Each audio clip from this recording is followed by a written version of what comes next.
Again, everybody, Merry Christmas.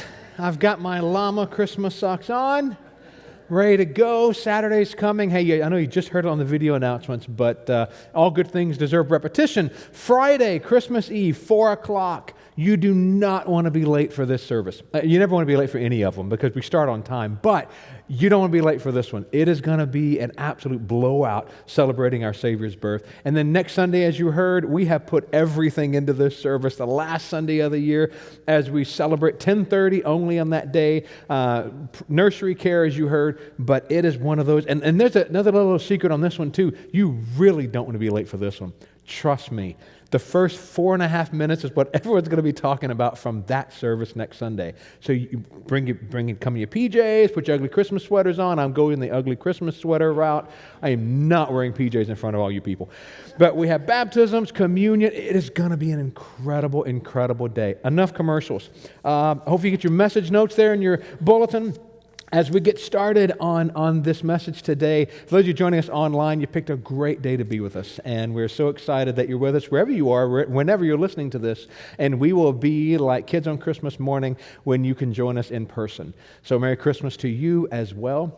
And with Christmas right around the corner, I finally get to publicly divulge the fact that I have this near obsession with observing Christmas trees. I love getting on social media and seeing people's Christmas trees. They're all so different. Everyone has their own personal flair on how a Christmas tree is supposed to look. And we're all shopping at about the same places. I see these decorations at stores. I know where you're shopping, but they look so different on your trees. So I wanted to give you a little tour of our home and what the trees, multiple, plural, yes, we have more than one, look like in our house. So in our son's room, Jonah, his tree is decorated by him. It's got his personal ornaments, and it sits in the shadow of some space stuff. And I mean, it's him. This tree, I wish I had a video of it. It is just always flashing and going. But that makes sense. He's a boy.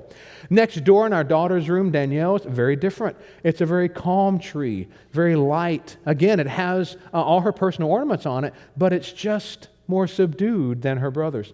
Now you go into Patty's in my room, we have this wonderful, tall, skinny tree. I love this tree. It fits wherever we want to put it. And it's much less loud than the kids' trees, and it's got everything from gifts over the years people have given us to memorable moments in our life, and I love this little tree.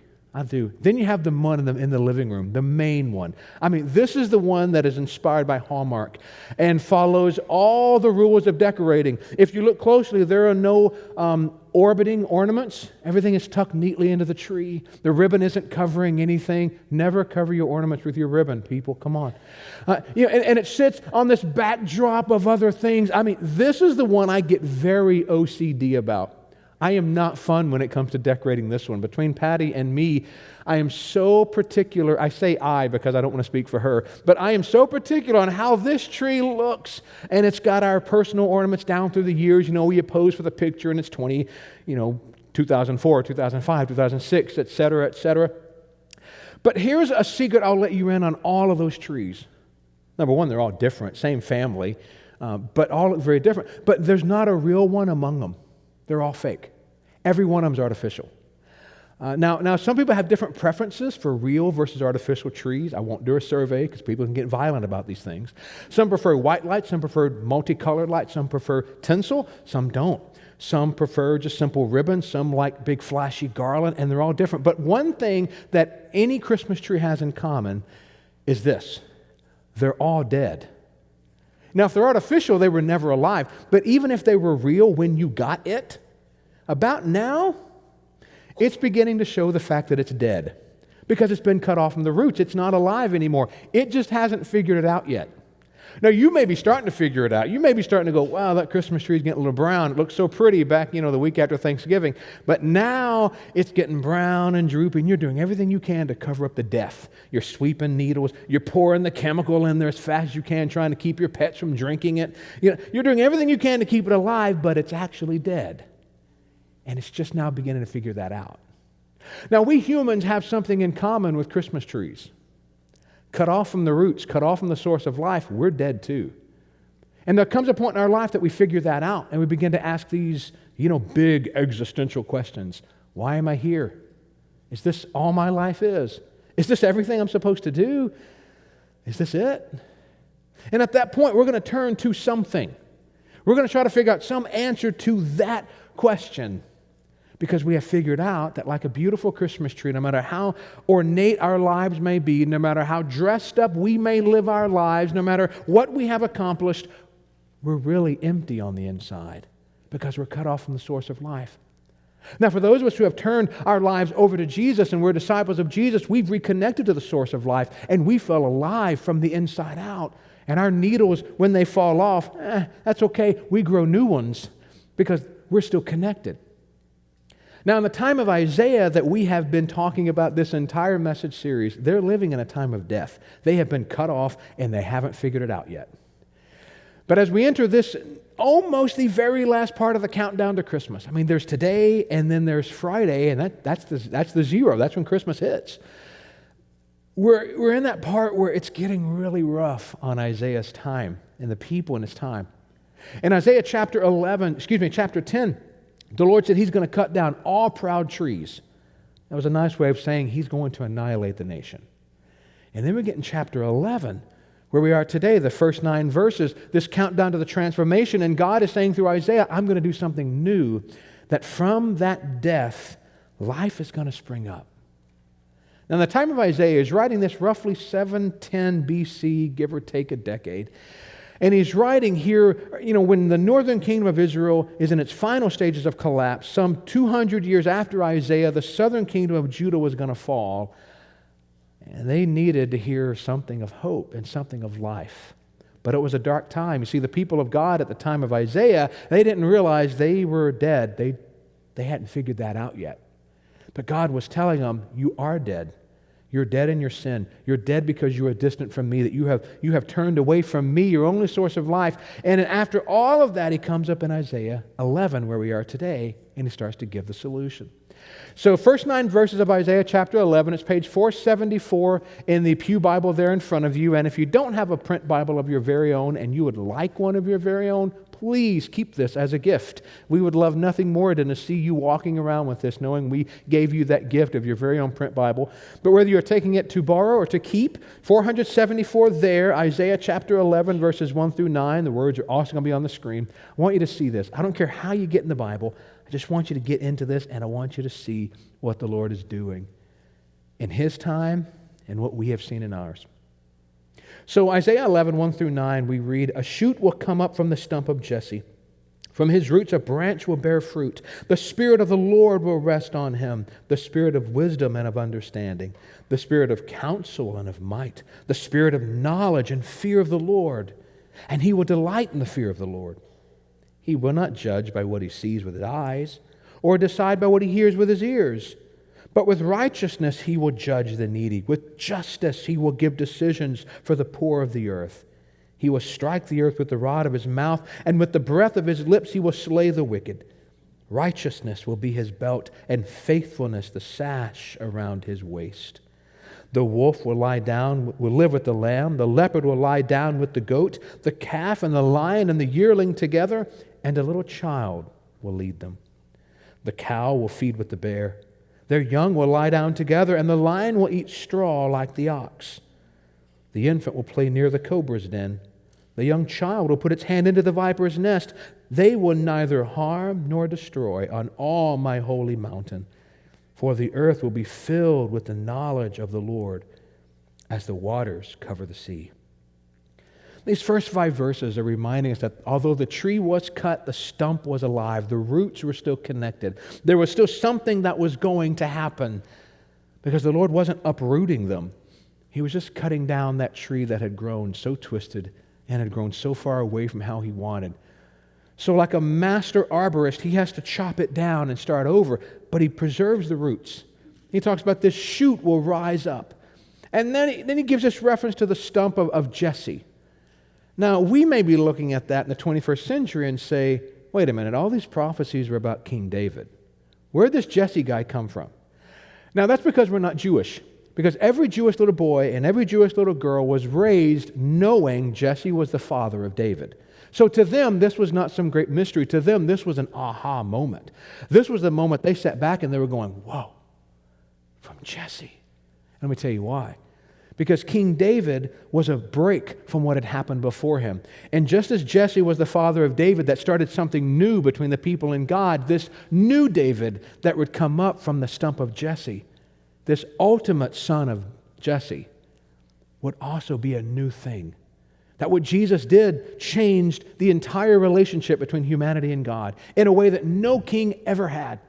And verses 3 through 5 talk about how this king, this Messiah, this shoot, this righteous branch will act. He will act as no other king ever had. You see, the king in Jewish times in the Old Testament was responsible to bring God's justice on earth.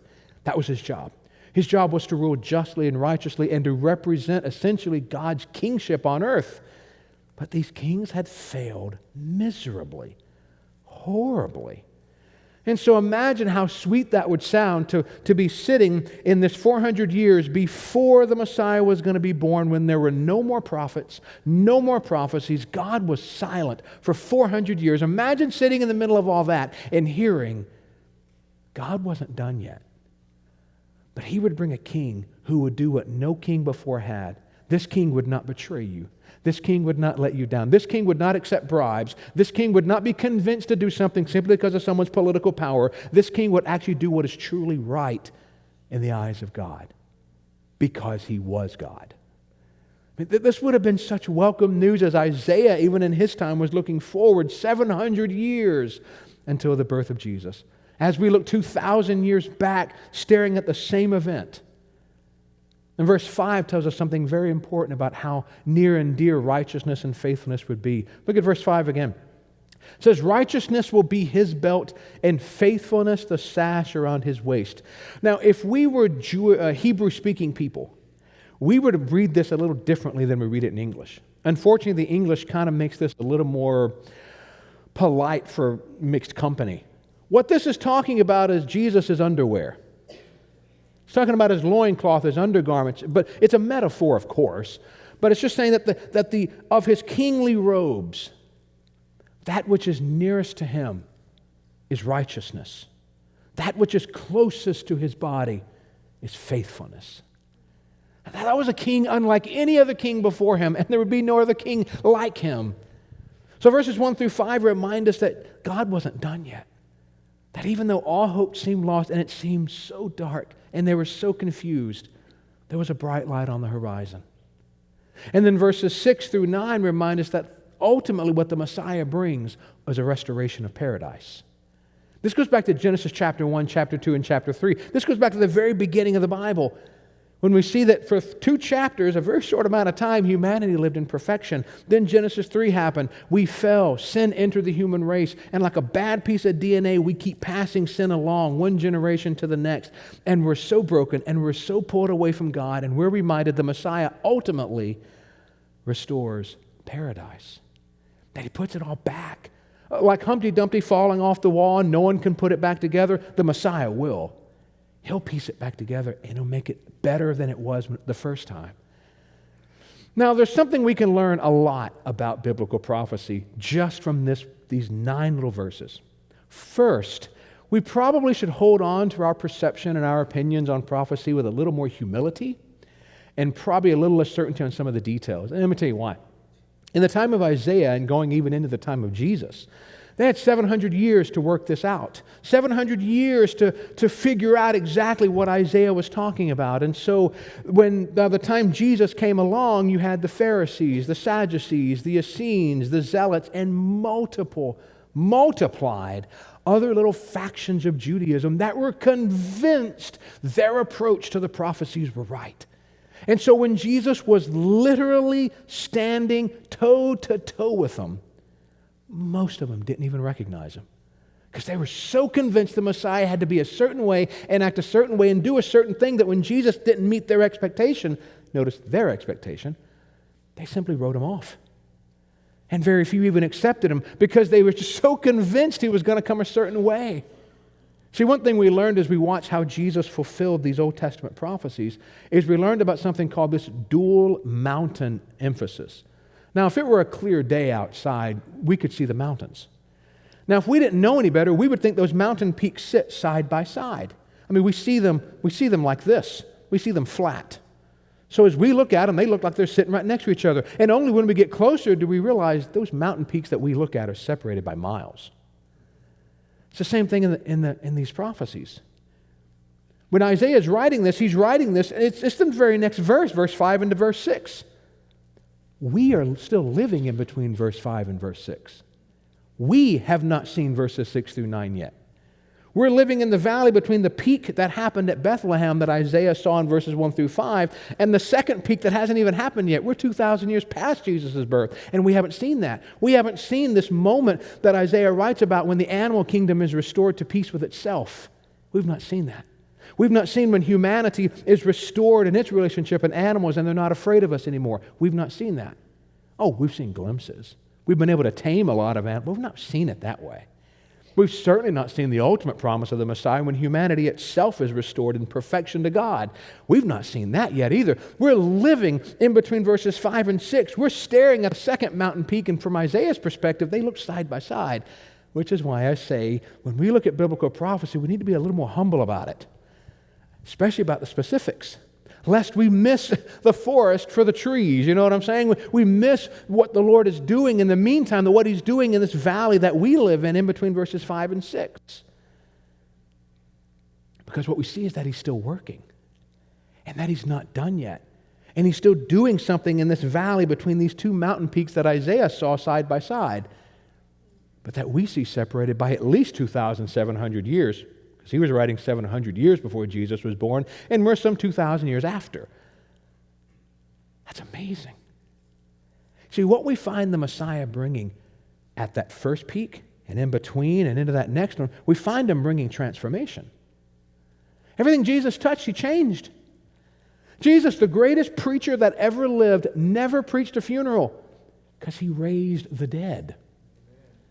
I mean, everything He touched, He changed. He transformed. Where there was death, He brought life. Where there was fear, He brought faith. Where there was doubt, He brought courage. Where there was hopelessness, He brought hope. Everything He touched, He transformed completely. And so as we live in this valley between verses 5 and 6, we marvel at what Jesus is doing here in this moment, because we see that He's still doing that. We see each other's lives transformed. We see what God is doing now and what we believe He's going to keep doing. What we've seen Him do in this year. What we believe He's going to do next year. Because we live here knowing that Jesus still is transforming lives.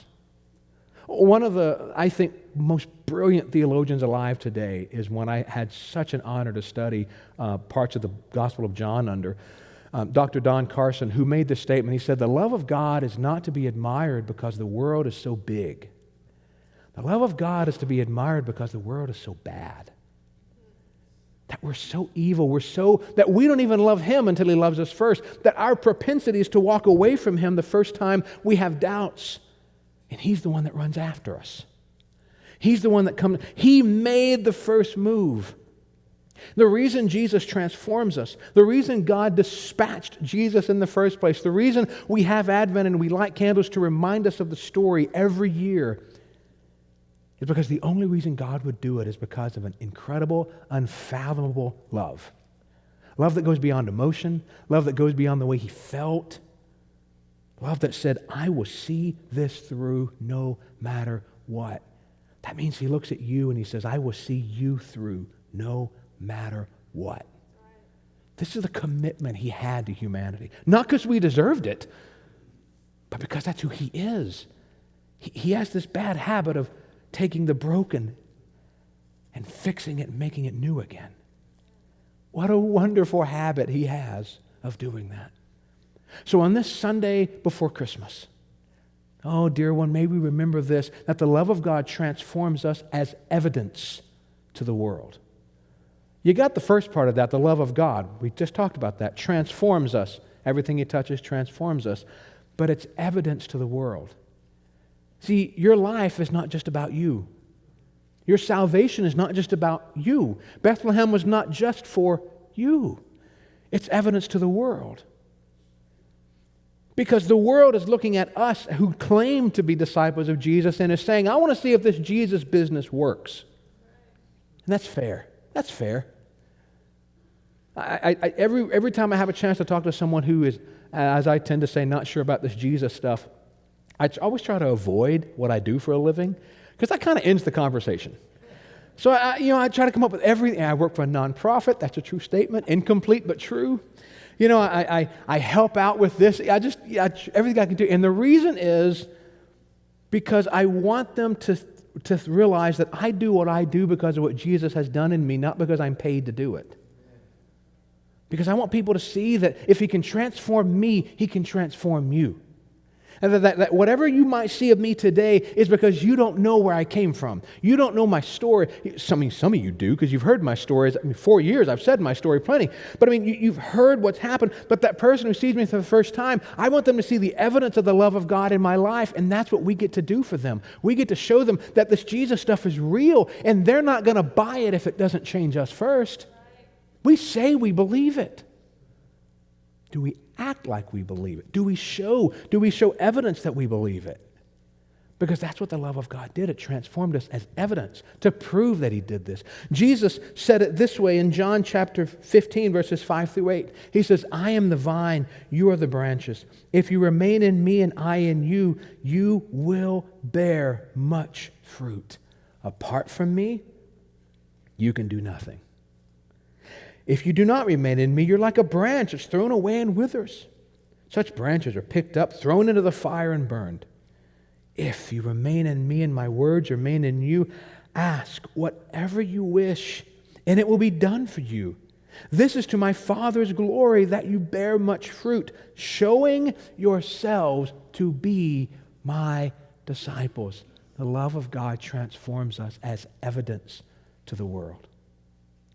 Another one of these great cliche but true theological statements is this: Jesus loves you just the way you are, but He also loves you too much to leave you that way. Yeah, let me break that down. He loves you as you are. That's why He's able to say, come to me. I'll give you rest. Come to me. I love you. I will accept you. I will bring you into my family. I'll redeem you. I know you're messed up. Bring it all to me. I love you. He does. Absolutely. The Bible says that. That's my story. That's many of your stories. He takes your mess and He makes a message out of it. That's what He does. But He also loves you too much to leave you as broken as He found you. He's going to transform you and replace some things in your life.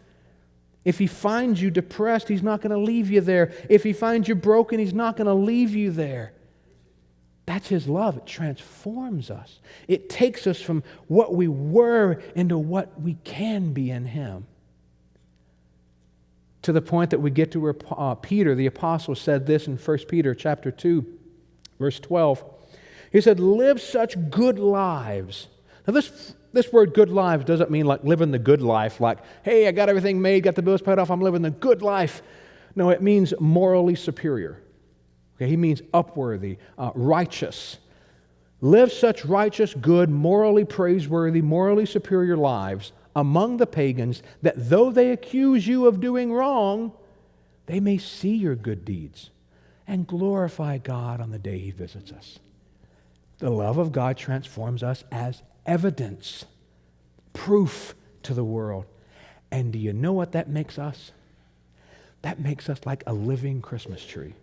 It makes us like a Christmas tree still out in the wild before we chopped it down, decorated with the ornaments of hope and peace, joy, love, patience, endurance, kindness, gentleness. That's what it does.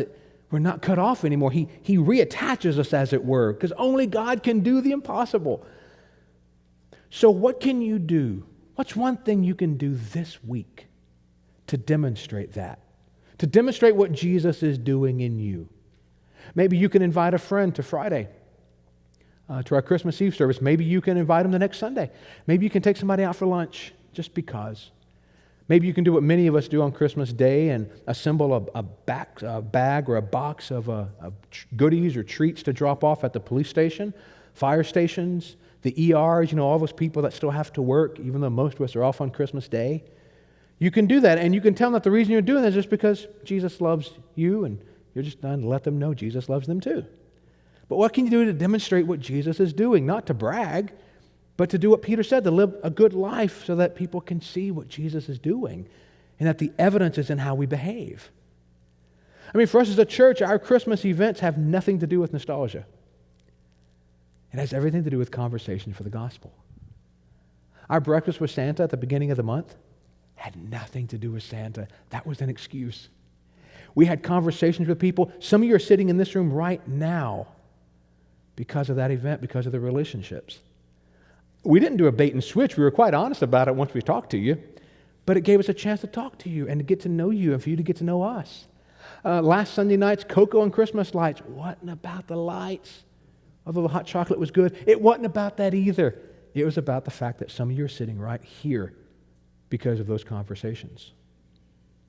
Our Christmas Eve service is not going to be about nostalgia. Oh yeah, there's going to be a Christmas story, and there's going to be Christmas carols, and we're going to light the last candle, and we're going to have not real ones, but LED ones, because you ever tried to clean wax off of wood and fabric? Not cool. So, but it's still, you get candlelight, we're going to have all that, and it's going to be like, oh, so sweet, silent night. But the point is not the nostalgia. Oh my goodness, you'll miss it if you think that's all it's for. Christmas Day, then, for a disciple of Jesus is not about just the nostalgia. I'm not saying don't do the fun stuff. I intend to. My family intends to. By all means, please do. But it means at some point, it means something different. Here's something you can try on Christmas Day.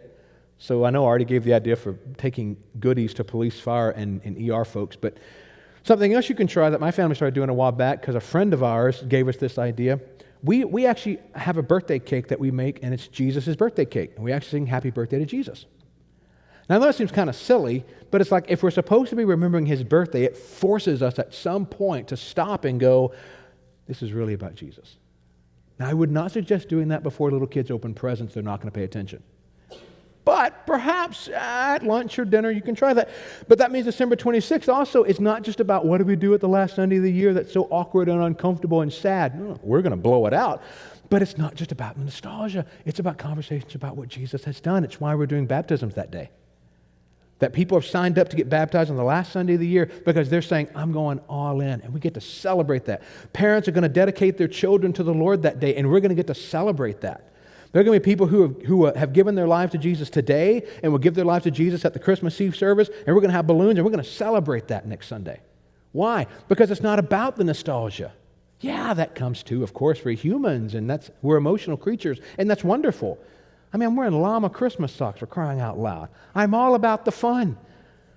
But it's not just about the fun. It's conversations about the gospel. It's conversations about Jesus, because the love of God transforms us as evidence to the world.